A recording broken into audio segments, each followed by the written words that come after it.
ইসলামী সমনীতি চালু থাকেন, শ্রমিক বুঝবেন তার কাজের সময়টুকু ইবাদতের অংশ বিশেষ।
বিসমিল্লাহির রহমানির রহিম।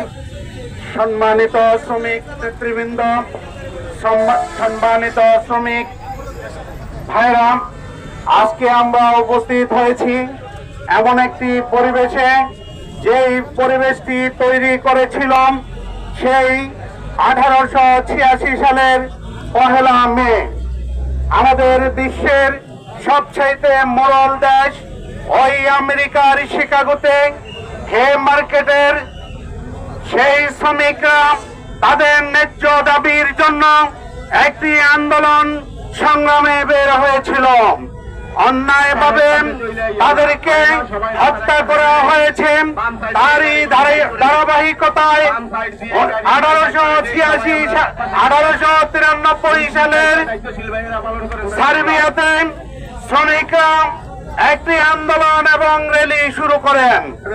সেই হিসাবে সারা দেশে, সারা বিশ্বে আজ কোন দেশে শ্রমিক আন্দোলন নামে, কোন দেশে মে দিবস আন্দোলন নামে আন্দোলন সংগ্রাম আজও করে যাচ্ছে এবং চলছে।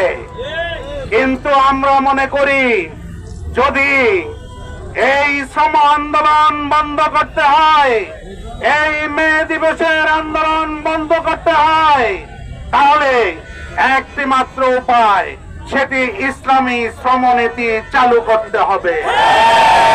যদি ইসলামী শ্রমনীতি চালু হয়, তাহলে মালিক বুঝবে তার শ্রমিকের ঘাম শুকানোর আগে তার ন্যায্য পাওনা পরিশোধ করতে হবে। আর যদি ইসলামী শ্রমনীতি চালু থাকে, শ্রমিক বুঝবেন তার কাজের সময়টুকু ইবাদতের অংশ বিশেষ। কোন লাল দল মালিকের কোন মোড়ল সেজে থাকতে পারবে না।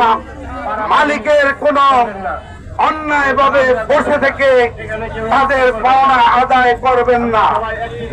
তারা আমরা দীর্ঘক্ষণ মিছিল করে চলে আসছি প্রচন্ড গরমের মধ্য দিয়ে।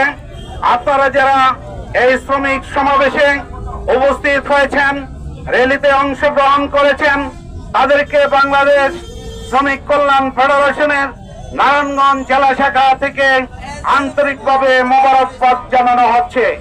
এমনি ভাবেই যদি আবারও আপনাদেরকে কোন আন্দোলন সংগ্রামের জন্য ডাকা হয়, আপনারা সমভাবে উপস্থিত হয়ে সবাইকে সাফল্যমণ্ডিত করার আহ্বান রেখে এখানে আজকের সমাবেশ এবং উত্তর র্যালি শেষ করা হলো।